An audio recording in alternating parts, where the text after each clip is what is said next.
सम्मान के साथ आमंत्रित करूंगा कि इस महिला अदालत में आकर अपने विचार रखें। आदरणीय अखिलेश यादव जी।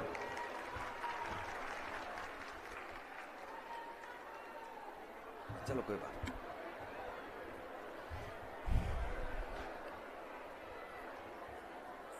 मंच पर हमारे साथ आप पार्टी के राष्ट्रीय अध्यक्ष अरविंद केजरीवाल जी, दिल्ली के मुख्यमंत्री आतिशी जी, संचालन कर रहे राज्यसभा में सांसद संजय सिंह जी, और यहां मैं देख रहा हूं बड़ी संख्या में यहां पर उपस्थित सभी हमारी माताएं बहनें, पत्रकार साथी, आप पार्टी के विधायक मंत्रीगण और तमाम आप पार्टी के सभी पार्टी के पदाधिकारीगण।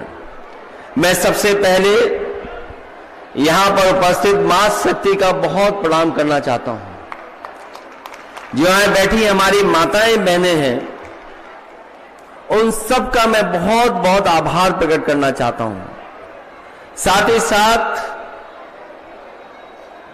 यहां के रहे मुख्यमंत्री अरविंद केजरीवाल जी का मैं बेहद धन्यवाद और आभार प्रकट करूंगा कि उन्होंने जिस तरह का ये महिलाओं का, माताओं बहनों का इस कार्यक्रम का आयोजन किया है, उसके लिए मैं बहुत बहुत बधाई देना चाहूंगा।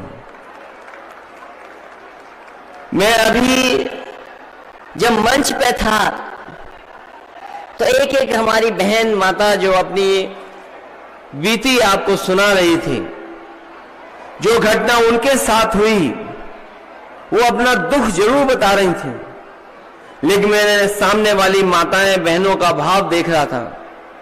एक एक माता, एक एक बहन उनसे जुड़ करके अपना समर्थन दे रही थी। जो घटनाएं दिल्ली में हो रही हैं और बिल्कुल जहां पर सरकार चलती हो दिल्ली की, कल्पना करिए कि अगर दिल्ली में ऐसी घटनाएं हो रही हैं तो पूरे देश में क्या हो रहा होगा। जो गृह मंत्रालय है वो मुझे लगता है दिल्ली में केवल नाम का गृह मंत्रालय है, वो कोई भी जमीन पर कोई काम नहीं कर रहा है। महिलाओं को एक साथ इकट्ठा कर करके आपने निर्भया को जो याद किया है, मैं उसके लिए भी आपका धन्यवाद देता हूं।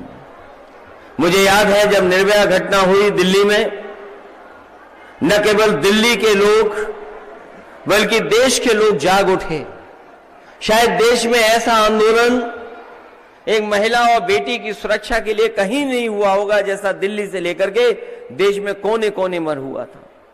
और उसका परिणाम यह हुआ कि दिल्ली की सरकार को अपना कानून बनाना पड़ा, कानून बदलना पड़ा, और ऐसा सख्त कानून बना, ऐसा सख्त फैसला लिया कि ऐसी सुरक्षा मिले माताओं बहनों की कभी कोई घटना ना हो सके उनके साथ।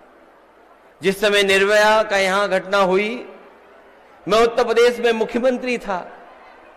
मुझे जानकारी मिली जिस बेटी के साथ ये घटना हुई है ये उत्तर प्रदेश की है, और जब उत्तर प्रदेश की बेटी के साथ ऐसी घटना हुई तो मैं उसके घर और गांव गया था। जिस समय मैं उसके गांव घर पहुंचा था, उसके पिता के साथ साथ उसके परिवार के बहुत सारे सदस्य थे। उन लोगों ने जो जो बातें रखी थी, एक गांव में सुरक्षा के लिए, गांव में एक बहन की पढ़ाई के लिए, एक आसपास की माताओं बहनों की सुरक्षा के लिए, स्वास्थ्य को लेकर के अस्पताल बनाने की, मैंने एक एक फैसला उनके लिया था। वो चीजें बन गई, लेकिन मैं सत्ता से बाहर चला गया, बीजेपी की सरकार आ गई। वो दिन है, आज का दिन है, भारतीय जनता पार्टी के लोगों ने वहां पर मुड़ करके नहीं देखा है। वहां भेदभाव कर रहे हैं, और मैंने तो दिल्ली के लोगों के साथ भेदभाव होते हुए देखा है। मैं आपको बधाई देता हूं अरविंद केजरीवाल जी, इतना कुछ होने के बाद भी आपका हौसला कम नहीं हुआ।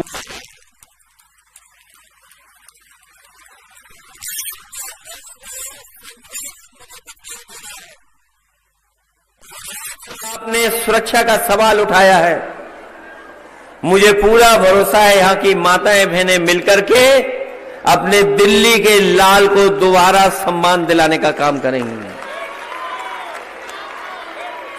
और जहां पर माताओं बहनों का साथ मिल जाए, जहां पर हमारी बहनों का साथ मिल जाए, उस पार्टी का कोई मुकाबला नहीं कर सकता है। आज आपने एक बुनियादी सवाल को, जो हमारी मां, हमारी बेटी, हमारी बहन का जो सबसे बुनियादी सवाल है कि उसको सुरक्षा मिले, जो जिम्मेदारी आपकी होनी चाहिए थी वो आपसे छीन करके दिल्ली वालों के पास है, गृह विभाग के पास है।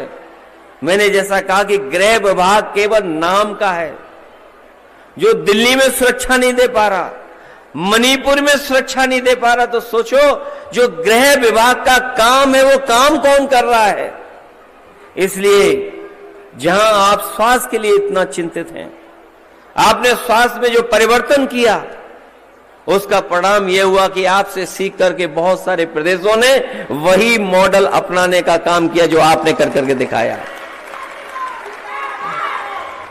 जो शिक्षा के क्षेत्र में आपने परिवर्तन किया, जो शिक्षा के क्षेत्र में बदलाव किया, मैं अपनी बहनों से कहना चाहता हूं, जो प्रदेश, जो आप पार्टी कर रही है स्वास्थ्य के क्षेत्र में, शिक्षा के क्षेत्र में, यही हमारी माताओं बहनों को सम्मान दिलाने का काम है। और अगर सुरक्षा भी आपके हाथ में आ जाए तो इससे बड़ा काम और नहीं हो सकता है। जिस समय सुरक्षा मिल जाए, मान सम्मान आपका अपने आप बढ़ने लगेगा।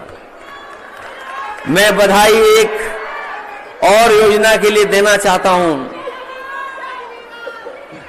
ये योजना जो आप शुरू करने जा रहे हैं, मैं जानता हूं जितनी इस योजना की जानकारी माताओं बहनों पर पहुंच जाएगी, उतना ही बड़े पैमाने पर आपको समर्थन मिल जाएगा। आपने जो आर्थिक रूप से मदद करने का फैसला लिया है, जो 2100 रुपए देने का फैसला लिया है, मैं अपनी तरफ से आपको और अपनी तमाम बहनों की तरफ से आपको बहुत बहुत बधाई देना चाहता हूं कि आप उनके सम्मान को दिलाने का काम कर रहे हैं। जितनी जरूरी शिक्षा है, उनके स्वास्थ्य की चिंता है, उतना ही अगर हमारी माताओं बहनों के हाथ में और उनके अकाउंट में पैसा और सम्मान पहुंच जाएगा तो हमारी बेटियां और माताएं अपने आप आगे बढ़कर के काम करने लगेंगी। इसलिए इस आयोजन के लिए मैं बहुत बधाई देना चाहता हूं। ये जो गृह मंत्रालय है, ये पता नहीं किस दुनिया का मंत्रालय बन गया है, कहीं सुरक्षा नहीं दे पा रहा है। मणिपुर का हाल देख लो आप, क्या हाल हो गया वहां पर। और दिल्ली की हमारी माताओं बहनों ने कुछ घटनाएं बताई हैं, लेकिन हम खुद चिंतित हो जाते हैं जब कभी टीवी अखबार में देखते हैं कि दिल्ली जैसी जगह ऐसी घटनाएं हो रही हैं। अगर दिल्ली सुरक्षित नहीं है तो हम कैसे कल्पना कर सकते हैं कि हमारा देश सुरक्षित उनके हाथ में होगा। इसलिए ये आपके जो आयोजन हो रहा है उसके लिए मैं बहुत बहुत बधाई देता हूं। अपनी माताएं बहनें जो इतने बड़ी संख्या में हैं उनका धन्यवाद देता हूं। मैं आपको एक बात का और भरोसा दिलाता हूं कि समाजवादी पार्टी पूरे जिम्मेदारी से आपके साथ खड़ी है। कभी भी आपको सहयोग और मदद की जरूरत होगी, हम आपके साथ खड़े दिखाई देंगे, क्योंकि दिल्ली जितनी आपकी है, जितना आप सरकार ने काम किया है, उतना ही हम महसूस करते हैं कि आपको एक बार फिर यहां पर काम करने का मौका मिलना चाहिए। बहुत बहुत धन्यवाद। बहुत बहुत धन्यवाद अखिलेश जी। और मैं चाहूंगा एक बार जोरदार तालियां अखिलेश जी के लिए कि उन्होंने अपना पूरा समर्थन, अपनी पार्टी का समर्थन आपके साथ देने का वादा किया है। अब मैं उस शख्स को बुलाने जा रहा हूं जिनको